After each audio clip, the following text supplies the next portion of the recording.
Wabarakatuh. Sudah.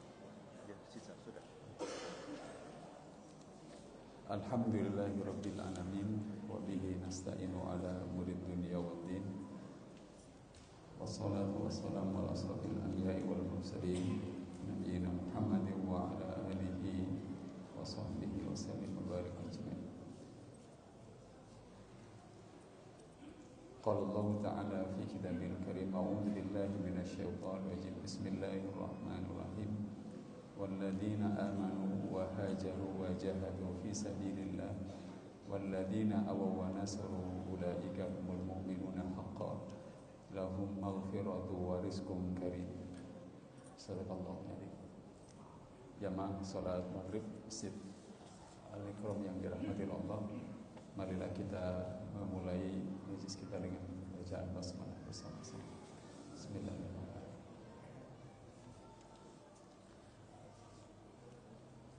Pada hari Sabtu nanti kita sudah masuk 9 Muharram, insyaallah.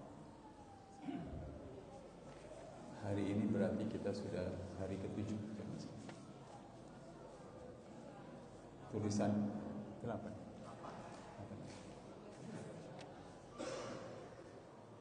Sengaja tulisan ini saya buat agar di momentum pergantian 1447 Hijriah ini yang paling banter kita itu berkirim player saja selamat ulang tahun atau selamat tahun baru 14, tetapi tidak banyak hal-hal yang secara serius kita kerjakan jamaah sekalian.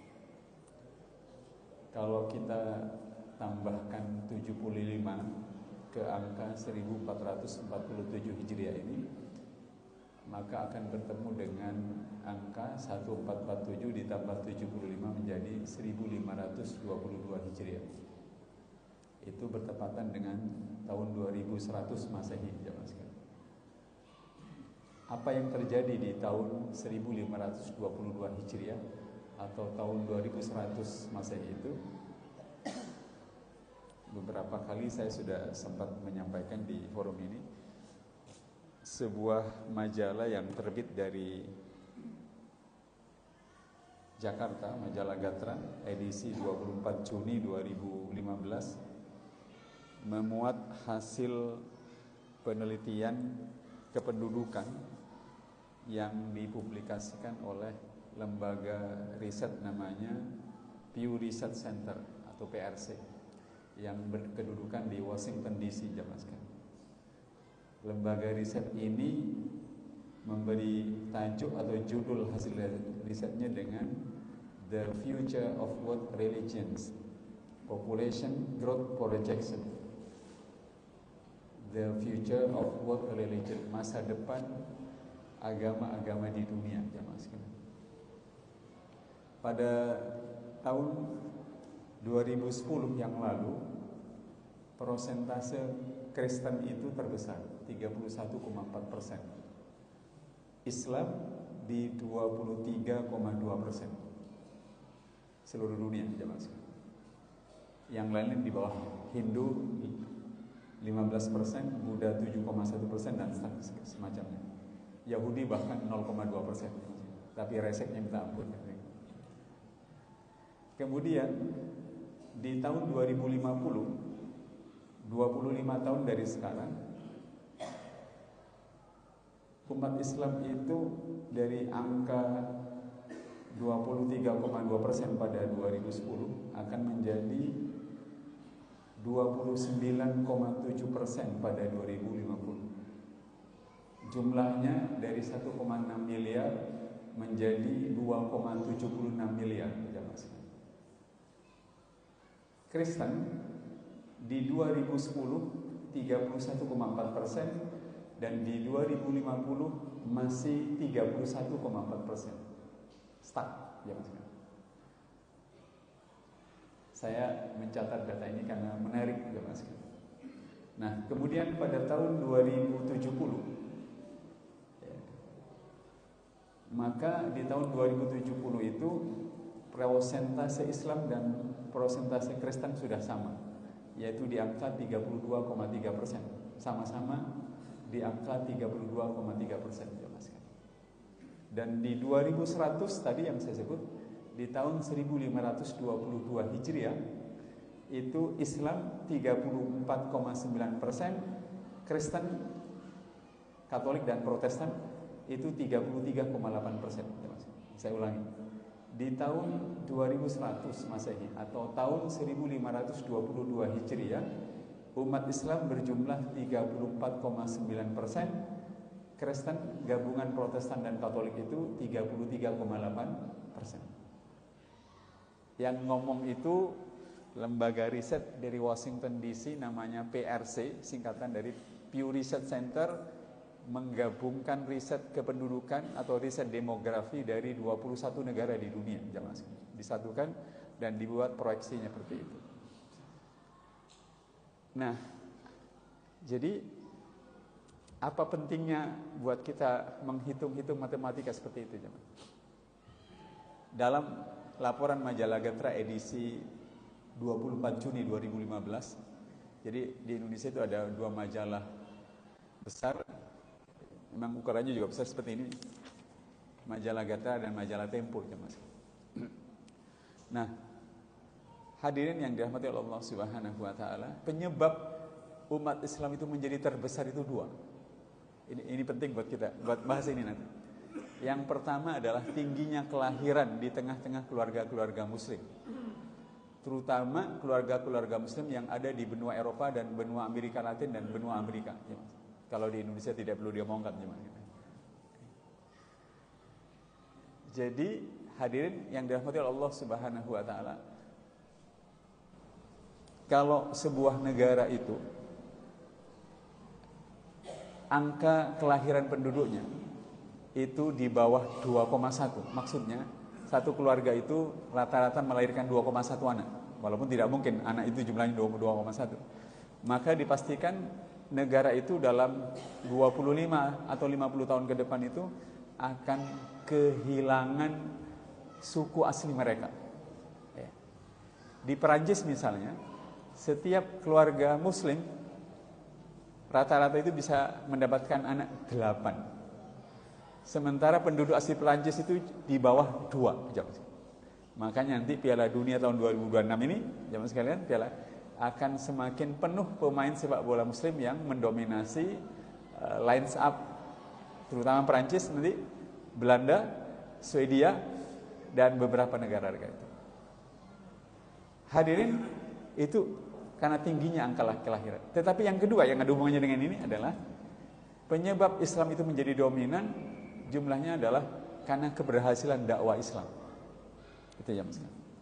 Saya ajak hadirin kan memikirkan keberhasilan dakwah Islam itu pada aspek yang membuat kita itu merasa punya bagian.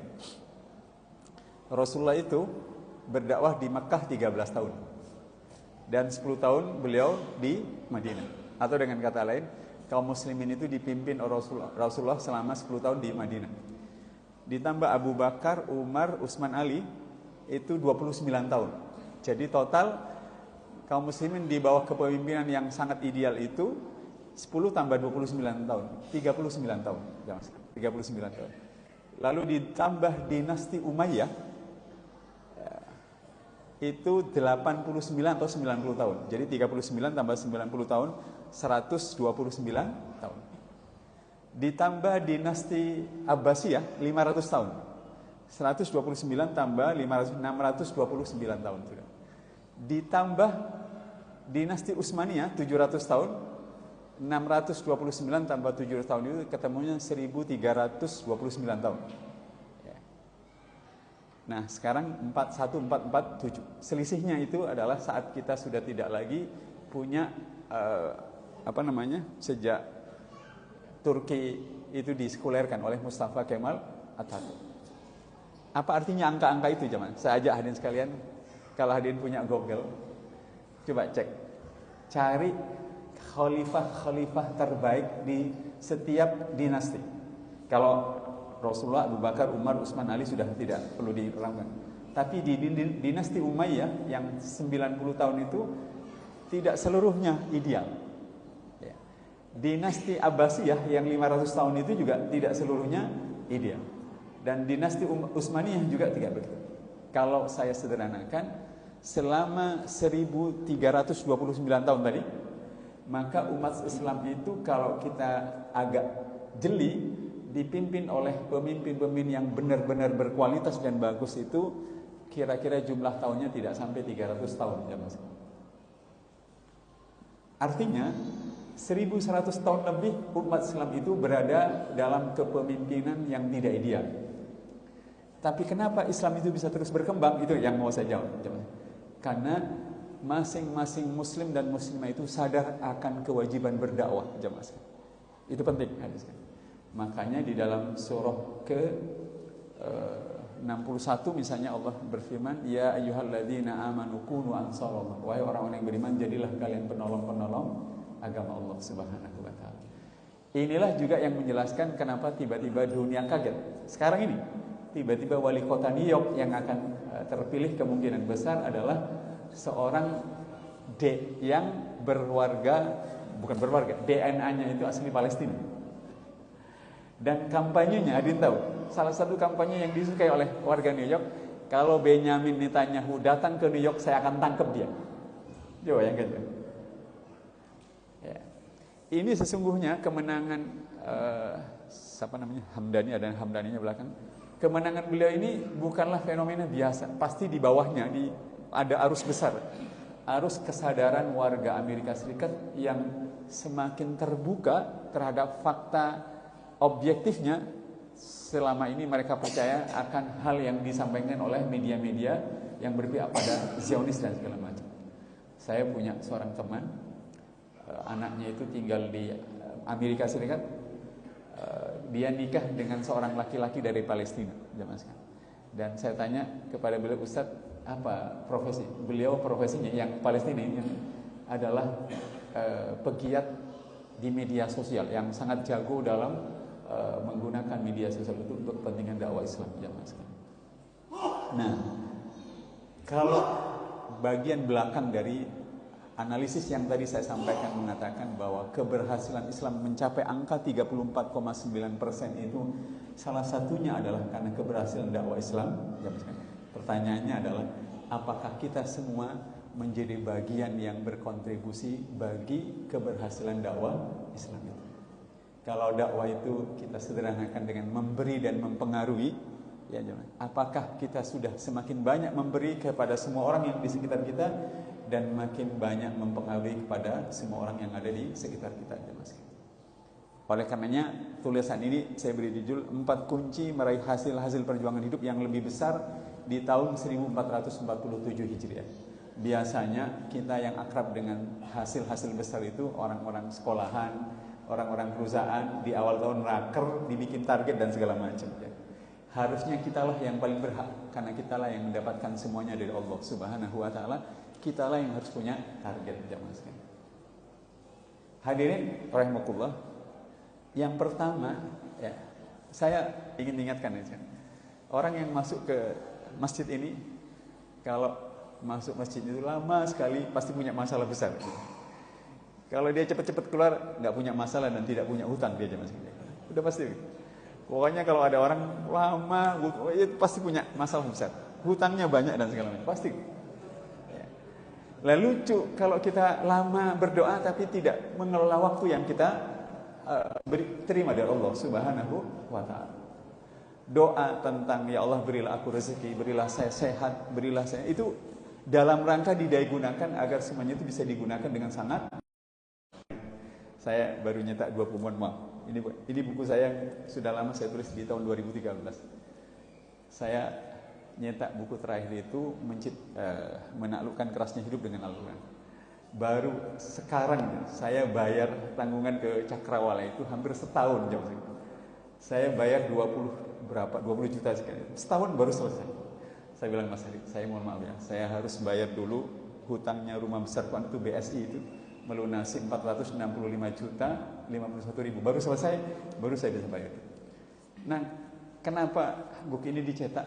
Ada kawan ya Mas, di Kementerian Pertanian dulu menjadi kepala sekolah pertanian di Lawang Malang. Dia berkarir di Kementan, mau pensiun, Ustadz saya mau beli bukunya Ustadz 7 juta. 2 buku ini jadi. Saya cetak ke Mas Heri 2000, sudah habis, saya mau cetak lagi ya Mas. Tetapi target saya, buku ini saya ingin membuat perpustakaan besar di rumah besar Al-Quran. Karena setiap Sabtu pagi itu ada sekitar 20 bapak itu ngaji bareng di rumah saya. Tapi pakai kitab tadabbur Al-Quran dan mushaf kitab tadabbur Al-Quran. Jadi sebuah kitab yang menunjukkan isinya Al-Fatihah sampai An-Nas itu apa saja. Di Masjid Al-Mu'ti juga begitu. Tapi saya merasa aja Mas kan ada sesuatu yang janggal di kita ini. Pengajian reguler seperti ini, kalau saya membuat makalah seperti itu belum cukup dan belum ideal. Harusnya hadirin sekalian itu begitu pengajian pegang buku satu-satu. Harusnya kalau pengajian tafsir yang dipegang buku tafsir. Harusnya kalau pengajian sirah yang dipegang buku sirah. Jadi saya pernah bilang ke teman-teman, lucu kita ini datang ke pengajian bawa handphone tok gitu. Nggak masuk akal. Sementara yang mau dipelajari adalah hal-hal yang sangat serius. Nah, hadirin sekalian, yang pertama saya ingin mengingatkan, kalau kita ingin mendapatkan hasil-hasil yang besar adalah tumbuhkanlah dan pupuklah keyakinan bahwa kita bisa meraih hasil-hasil menakjubkan dalam situasi yang paling sulit sekalipun dengan izin Allah Subhanahu wa taala. Tidak bermaksud riak, tetapi saya ingin wa amma bi nikmati rabbika fahaddits ya. Walaupun mungkin sudah sempat saya ceritakan. Kita hari raya Idul Fitri kemarin akhir Maret kan, ya. 2 hari menjelang hari raya rumah besar Quran itu didatangi oleh BSI. Ustadz, mohon izin, kami mau memasang stiker BSI, tulisan stiker ini, rumah ini menjadi jaminan atas pinjaman uang di bank. Saya jadi ngeri sedapnya. Padahal sudah banyak orang yang ngaji itu, tapi bayangkan semua orang, Ustadz itu apa artinya tulisan itu, kan gak enak saja. Saya bilang ke pihak BSI, Pak Rizal tolong tunda penempelan itu, tunda ke akhir April. Saya selesaikan dari Maret ke sebulan. Nah, jangan tanya sebulan itu doa saya itu macam-macam jangan. Bisa nggak dalam waktu sebulan itu saya melunasi sisa hutang 465.051.000 rupiah. Selama 3 tahun sudah saya bayar 2,1 miliar. Saya ingin mengatakan sekarang, jangan biarkan kalau hadirin punya anak sekolah, kita punya orang tua yang dirawat, masjid yang dimakmurkan dan segala macam, jangan biarkan tanpa target ya Mas. Harusnya kita harus sadar bahwa urusan anak, urusan masjid, urusan sekolah dan segala macam mestinya kita targetkan agar kita bisa mendapatkan hasil-hasil yang itu penting. Kenapa? Doanya jenengan dengan saya kan Rabbighfirli warhamni wajibuni warfa'ni warzuqni wahdini wa'afini wa'afwan. Itu kalau tidak diberi ukuran, kita tidak akan semangat. Walaupun kata Dr. Aid Al-Alqani, manusia itu suka nakal. Dia berdoa dan minta doanya segera dikabulkan. Lalu beliau mengutip firman Allah di surat 16 ayat pertama, ata amrullahi fala tastajiluhu. Ketentuan Allah itu pasti datang, tetapi jangan minta disegerakan. Termasuk doa itu pasti dikabulkan, tetapi jangan minta disegerakan. Jangan itu lucu dan nakal. Doa itu kalau bisa itu Allah mengikuti jadwal jenengan, bukan kita yang mengikuti jadwal Allah Subhanahu wa taala. Singkat cerita, saya datang ke 4 teman di Sidoarjo, di Tropodo 2, di Surabaya 1. Keperluannya pinjam uang 500 juta ya. Adin bisa bayangkan 500 juta itu bukan uang 50 ribu, bukan 50 ribu, 500 juta ya. Tapi saya ingat ketika Nabi Isa lahir, bayi Isa itu lahir dari rahimnya Maryam, dan Siti Maryam itu lapar, beliau diperintahkan oleh Allah, goyanglah pangkal pohon kurma itu, maka kurma itu akan menjatuhkan buahnya. Padahal Siti Maryam itu baru saja melahirkan bayi secara ajaib, ya kan? Giliran mau makan, Allah perintahkan menggoyang pohon kurma. Mestinya Allah bisa memberikan makan tanpa berusaha itu. Tapi itulah yang membuat saya percaya, kalau begitu saya hanya perlu berusaha saja. Insya Allah 500 jutanya akan datang. Saya berikhtiar ke Sidoarjo, ke Tropodo 2, ke Surabaya 1. Di Surabaya itu unik, ada Masjid Al-Mu'ti namanya. Itu setiap Selasa pagi takmir dan jamaah subuhnya itu ada pengajian tadabbur Quran. Saya ceritakan masalah saya, lalu hadirin pernah dengar Masjid Pemuda Indonesia yang ngasih makan tiap hari itu. Nah, itu pendirinya namanya Rama. 2 orang ustadznya pernah saya bina di Rumah Besar Al-Quran. Kata takmirnya, ustadz datangi anak saya aja. Dan 2 ustadz itu, kan ustadz sendiri yang bawa ke Masjid Al-Mutid. Singkat cerita saya telepon, mereka berdua datang, bukan bertiga. Ustadz butuh pinjaman berapa? 500 juta. Ustadz siap mengembalikan berapa lama Ustadz? Saya 5 tahun tidak kuat, tapi kalau 10 tahun kemungkinan bisa. Jaminannya ada Ustadz? Ada. Sertifikat rumah Tropodo. Gitu. Baik Ustadz, besok saya kabari. Singkat cerita, saya mendapatkan voice note. Begitu saya putar, Ustadz begini saja, biar tidak memberatkan Ustadz, 500 juta itu Ustadz tidak perlu pinjam. Senangnya minta ampun saya. Tetapi sebagian lahan dari Rumah Besar Al-Quran kami beli 500 juta. Dan akhirnya deal. Uang itu bisa saya dapatkan. Saya percaya, masing-masing kita pernah. Dan sekarang berpikir, kapan rumah ini mau saya lunasi? Kapan anak saya lulus dan selesai skripsinya? Kapan masjid ini akan bertambah maju lagi? Jangan biarkan semua pekerjaan-pekerjaan yang belum selesai itu kecuali kita targetkan agar dia berhasil. Allah memberikan kita waktu, uang, tenaga, pikiran itu untuk didaya gunakan semaksimal mungkin untuk hal-hal yang bermanfaat bagi kepentingan ibadah kita pada Allah Subhanahu wa taala. Itu penting. Hadirin yang dirahmati Allah Subhanahu wa taala. Oleh karenanya satu itu. Tapi saya inginkan, saya tadi beli buku 6 jam. Bukunya judulnya sama, judulnya Dunia di Tangan Kananku, Bukan di Dalam Hatiku. Buku itu ditulis oleh Ismail Jamal dari Mesir. Judul dalam bahasa Arabnya Zat. Tapi 2 kisah dalam buku itu, kisah nyata ini bukan ini, itu membuat saya percaya dalam situasi yang paling tidak masuk akal sekalipun orang harus tetap berharap pada Allah Subhanahu wa taala. 1. Sepasang suami istri baru saja mengurus kelahiran anaknya. Dokter yang mengurus kelahirannya itu bilang kepada mereka berdua, "Ibu, Bapak, mohon maaf, kami harus sampaikan secara terus terang bahwa kemungkinan besar berdasarkan scan yang kami lakukan, putra Bapak ini kemungkinan akan lumpuh, tidak akan bisa mendengar, tidak akan bisa bicara dan segala macam." Sudah. Sedih sekali ya. Tetapi baru beberapa menit mendengar vonis dari dokter spesialis kandungan itu, tidak lama kemudian terdengarlah suara tangis bayi yang lain di ruangan yang sama. Wanita ini yang sedih karena bayinya divonis seperti itu, spontan dia menyusui bayi yang menangis. Karena beberapa menit tidak ada yang segera menyusuinya. Suaminya marah, "Kenapa engkau susui dia? Bukankah dia masih punya ibu?" Perawatnya datang, "Pak, mohon maaf, Ibu, mohon maaf, bayi ini baru dibuang oleh ibunya. Jadi dia tidak punya ayah dan ibu sama sekali." Hari itu dia bersedih, tetapi hari itu juga dia tersalurkan kasih sayang kepada bayi yang hari-harinya dia lewati dengan dua itu, satu bayi yang sudah dibuang dan tidak punya ibu dan ayah.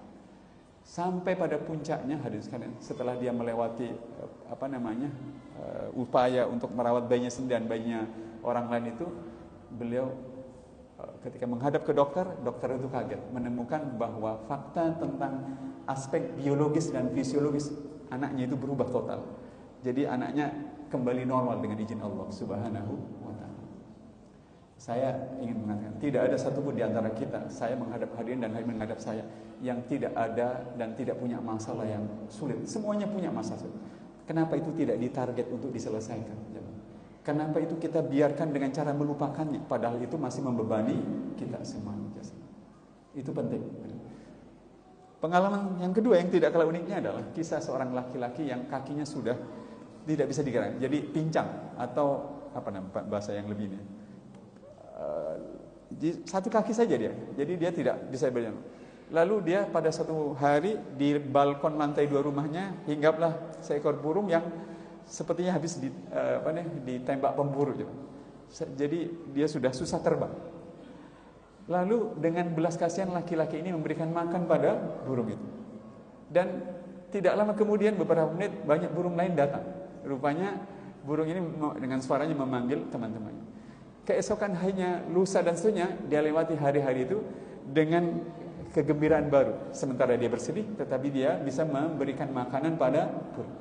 Sampai itu berlanjut berhari-hari, sampai pada suatu saat doa laki-laki ini, ya Allah, aku tidak punya apa-apa, ya Allah. Aku pun juga hanya bisa berbuat baik pada makhlukmu. Kalau engkau berkenan, ya Allah, sembuhkanlah aku. Dengan izin Allah sembuh dia. Saya membaca itu dan beberapa kisah yang lain itu, oh kalau begitu peristiwa-peristiwa itu semakin menyempurnakan apa yang Allah jelaskan tentang doanya Nabi Zakaria, yang ketika dia berdoa, ya Allah, istriku mandul, aku sudah tua tetapi aku belum pernah menyerah meminta anak darimu. Atau Siti Hajar yang ditinggal oleh Ibrahim setelah diantarkan ke Mekah dengan mengatakan, kalau memang engkau diperintahkan Allah meninggalkan kami setelah engkau mengantarkan kami ke lembah Mekah ini, maka Allah tidak akan menyia-nyiakan kami berdua. Hadirin, Al-Quran kita itu diturunkan oleh Allah kepada kita untuk membuat kita percaya masih ada harapan, dan sangat mungkin berhasil kalau kita mau berdoa dan meminta kepada Allah ketika kita terjepit dan berada dalam situasi yang paling sulit dan tidak masuk akal sekali. Waktu kita, hadirin sekalian, melihat kasus Iran dan Israel dan Hamas, hadirin, kita kan jadi tahu kan berapa luasnya negara Israel itu, yang luas sekali. Begitu kita lihat Hamas yang dibombardir kecil, tetapi kenapa Hamas itu bisa seteguh itu dan sehebat itu dan bisa luar biasa? Karena mereka punya Al-Quran dalam dada mereka, dan Al-Quran itu yang mengajarkan mereka bahwa mereka masih punya keyakinan bahwa mereka akan berhasil dalam situasi yang paling sulit sekalipun. Sampai ada nenek-nenek di media sosial itu, selesaikan saja pekerjaan kalian, habis itu Israel, kalau perlu aku nyumbang uang pada kalian. Itu nenek-nenek itu. Ada yang mengatakan, jangan, tolong sisakan sedikit saja sisanya Israel itu, biar kiamat tidak segera datang gitu ya. Karena salah satu tanda kiamat itu kan Yahudi dihabisi gitu, dan seterusnya. Itu satu yang ingin saya sampaikan. Tapi yang nomor dua, kan, bersungguh-sungguhlah menaikkan standar kompensasi, standar kerja sampai pada level yang memungkinkan kita bersaing dalam suasana yang paling ketat. Waktu Rasulullah hijrah di tahun 622 Masehi, itu beliau itu menggunakan pemandu jalan namanya Abdullah bin Uraikid, orang musyrik zaman. Tapi dia yang ngerti jalur dari Mekah ke Madinah, bukan jalur umum tetapi jalur itu. Dia gunakan itu. Nah, saya ingin mengatakan, saya dai, mubalik, saya guru, saya trainer, saya nulis buku, semua Bapak mungkin ada yang akuntan, dokter, semua macam-macam. Kalau kita ingin berhasil itu dalam urusan pribadi maupun berhasil dalam urusan dakwah, maka standar kompetensi kita dan standar kerja kita harus naik. Tidak boleh biasa-biasa saja. Kalau ada teman-teman dokter, hadirin tahu PPDS itu program pendidikan dokter spesialis, itu yang paling lama itu PPDS bedah saraf, bisa 6 tahun 7 tahun. Kerja prakteknya, kuliahnya itu luar biasa, melelahkan masih. Tapi mereka lah orang-orang yang bisa melakukan operasi membedah kepala dan segala macam. Saya pernah di Rumah Sakit Madiun dibawa oleh seorang teman pada saat dia membedah kepala, dibuka. Bahkan namanya Dr. Nur Hidayat. Saya ingat sekali, hampir 10 tahun yang lalu saya mau ngisi khutbah Jumat di Masjid Al-Falah. Handphone saya tiba-tiba dikirimi foto pasien dia. Yang pasien ini hadirin, pasien itu mandornya masjid kejatuhan lonjoran besi besi beton yang nusuk dari ubun-ubun sampai tembus ke sini. Dan bisa dia keluarkan, dan orangnya masih hidup sampai sekarang. Tapi itu tadi, Dr. Nur Hidayat, spesialis bedah saraf itu adalah orang yang membuat kita sadar bahwa kalau umat Islam itu mau berhasil, dia tidak boleh bekerja dengan standar yang biasa. Standar kompetensinya harus naik. Kompetensi itu gabungan dari 3, ilmu, skill, dan karakter. Ilmunya harus naik, skillnya harus naik, dan karakternya harus lebih bagus. Dan standar kerjanya harus naik. Hadirin, coba lihat. Kita ini sudah kadung lahir dari rahim sosial, datang ke mantenan terlambat, ya kan? Ke masjid terlambat. Semua serba terlambat. Kita tidak memiliki rahim sosial yang bisa melahirkan anak, orang tua, guru yang terbiasa dengan disiplin. Nah, hadirin yang dirahmati Allah Subhanahu wa taala, Rasulullah, atau kalau kita kembali ke data tentang umat Islam itu bisa menjadi terbesar di tahun 2100, tidak mungkin dicapai kecuali kualitas diri kita itu harus menjadi jauh lebih baik. Di Surabaya ini ada Ustadz Fathur Rahman Masruhan, seorang lulusan Lipia LC dan dari Madinah kan. Habis ngisi pengajian di Sumolawaru itu tumben ya, Ustadz Arkom punya sekolah sepak bola ya. Jadi anaknya itu mau di sekolah, sudah ada 2-3 orang yang satunya lagi dokter. Beberapa itu, Ustadz, sekolah sepak bolanya Ustadz di mana? Saya bilang sekolah sepak bola saya di Keberaun ya. Gitu. Yang nanya itu orang Keputih, orang timur, sebelah timur. Tapi saya ingin mengatakan, bayangkan kalau umat Islam itu punya banyak orang yang kompetensi dan keahliannya itu bisa digunakan untuk menitipkan anak, kemudian menyekolahkan orang dan segala macam, maka kita akan tumbuh menjadi lebih baik. Hadirin kebayang nggak? Seorang Hamdani yang akan menjadi wali kota New York itu, dia terpilih, apakah hanya bermodalkan, kalau Netanyahu masuk ke mana? New York akan tanya, enggak, pasti dia punya kemampuan-kemampuan yang baik. Nah, hadirin, oleh karenanya itu yang harus kita naikkan. Saya biasa kalau ngajar mesti bikin kayak gini. Selalu begini, karena dengan bekerja dengan standar yang baik, itu orang akan bagus. Bahkan di 2 masjid, di Masjid Al-Mu'ti dan Masjid Ummul Mukminin, pengajian tadabbur Quran itu, saya bawakan kitab tadabbur Quran dan mushafnya. Saya kasih jam saya. Mereka tidak boleh beli. Saya bilang, saya nanti nyari uangnya dari orang-orang yang mau membiayainya. Nah, bayangkan kalau ada pengajian sirah nanti sebulan lagi, hadirin sudah datang takmir berbaik hati membelikan kitab sirah satu-satu jemaah. Itu luar biasa. Akan berbeda. Kalau pengajian tafsirnya sudah tersedia. Bukan barang mewah itu ya. Dan itu harusnya begitu kita. Iya kan? Hadirin yang dirahmati Allah Subhanahu wa taala. Yang ketiga, bekerjalah dengan strategi-strategi baru yang jauh lebih unggul, lebih efektif, efisien, kreatif, dan produktif. Hadirin, pernah kebayang tidak? Isu Palestina bisa mengalahkan dan mendominasi dunia. Sekarang seluruh dunia berbalik membela Palestina. Kalau ingat Piala Dunia di Qatar 2022, setiap Maroko mau bertanding, itu Maroko yang itu lagu Raja Wali Palestina, itu luar biasa. Tetapi kenapa isu Palestina itu berbalik dan membuat semua penduduk dunia, terutama negara-negara Amerika, Eropa, itu kemudian berpihak kepada, itu tidak terlepas dari strategi orang-orang tokoh-tokoh Muslim yang menggunakan berbagai kemampuannya untuk membela kepentingan agama Allah Subhanahu wa taala. Jamaah yang dirahmati Allah Subhanahu, dalam kasus kita ya, mudah-mudahan masjid yang sudah semakmur ini, jamaah Allah, harus menulari masjid yang lain dan kalau bisa rumah tangga, rumah kita sendiri. Saya sudah 2 pekan ini habis ngaji di rumah sama di masjid itu, ada stok mushaf ada 80 itu. Saya minta kepada masing-masing bapak, masing-masing saya kasih 5 mushaf ya. Saya kasih 5 mushaf.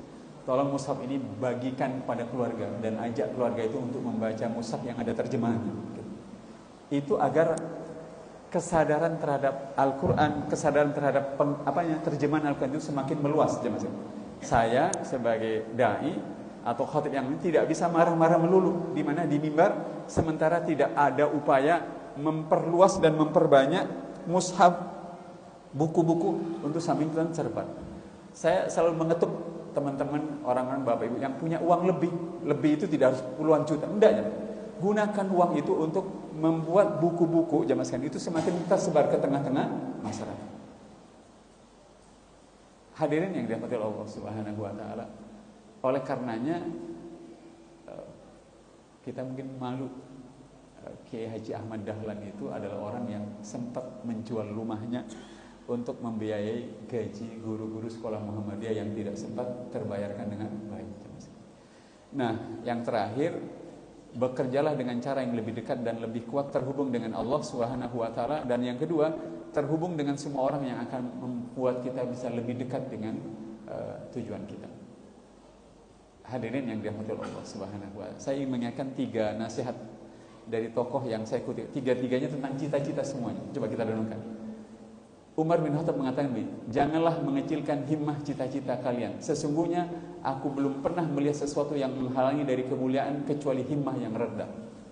Jadi kata Umar bin Khattab, orang itu tidak akan bisa meraih kemuliaan kecuali dia itu memang cita-citanya rendah. Cita-citanya rendah.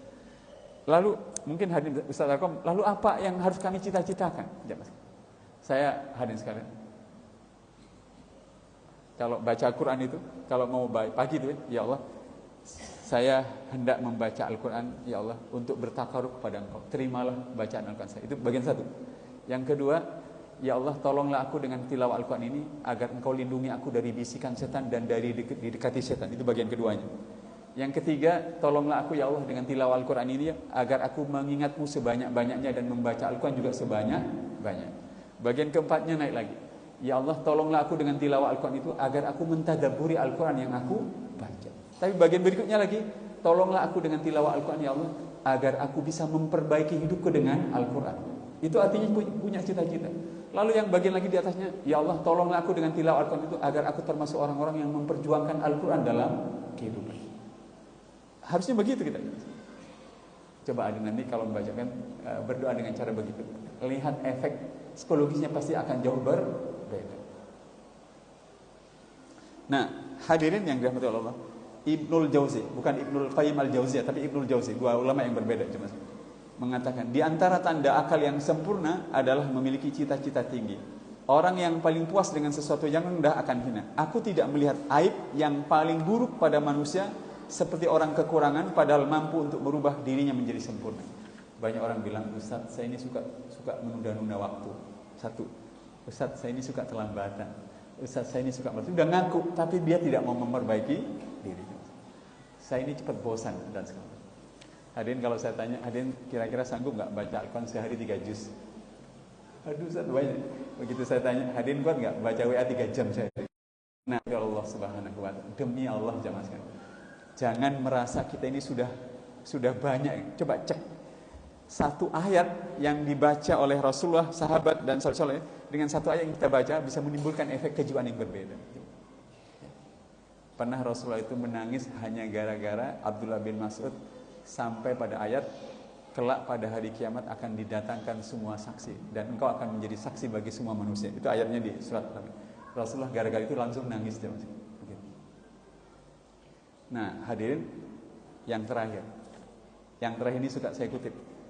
Bagaimana mungkin engkau mendapatkan sesuatu yang luar biasa sementara engkau belum melakukan sesuatu yang luar biasa? Kalau bahasa Arabnya, kaifa tuhraqu lakal awaidu wa anta lam takhraq min nafsikal awaida. Bagaimana bisa kalian mendapatkan hasil-hasil perjuangan hidup yang luar biasa kalau kalian tidak melakukan hal-hal yang luar biasa?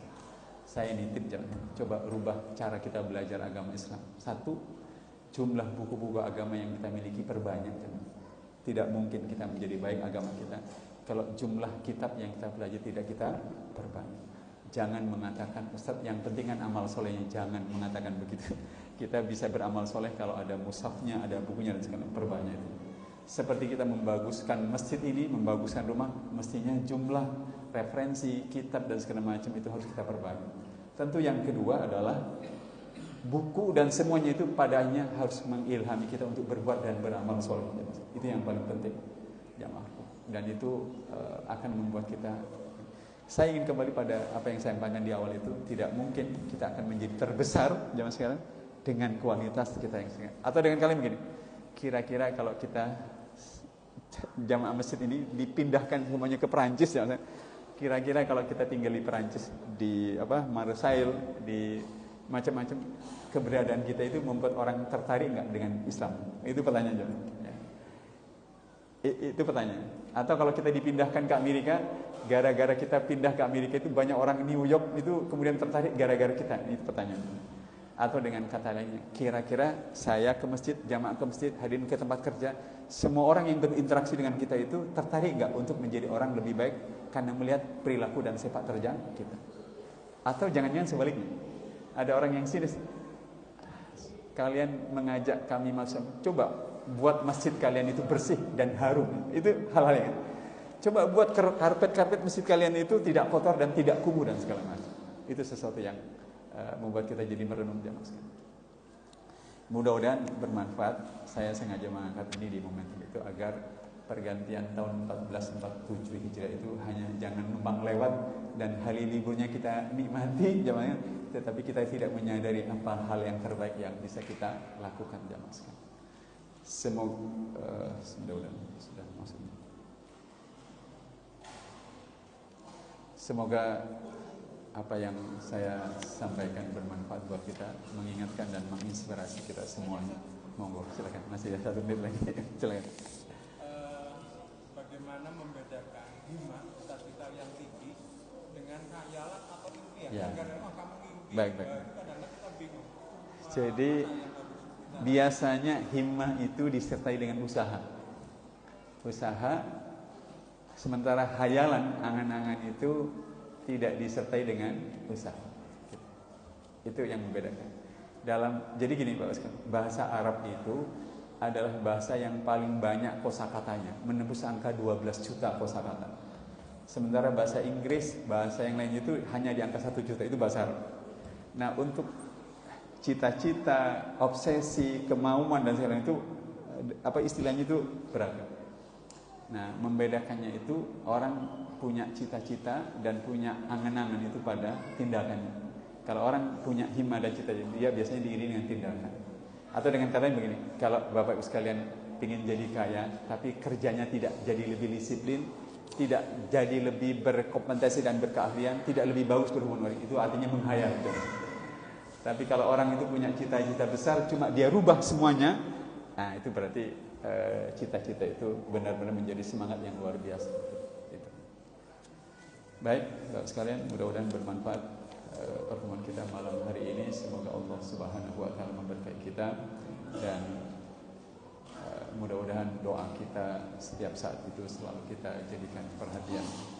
A'udzubillahi minasyaitonir rajim. Bismillahirrahmanirrahim. Alhamdulillahirabbil alamin. Allahumma shalli ala Muhammad wa ala ali Muhammad.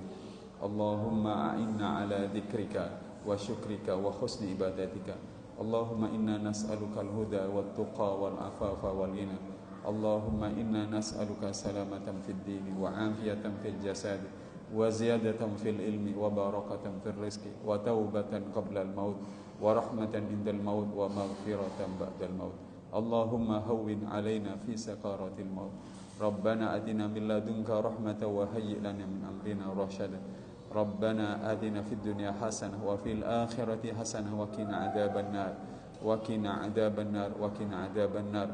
Wa sallallahu ala nabiyyina Muhammad wa ala alihi wasallam walhamdulillahi rabbil alamin. Subhanakallahumma wa bihamdika asyhadu an la ilaha illa anta astaghfiruka wa atubu ilaik. Assalamualaikum warahmatullahi wabarakatuh.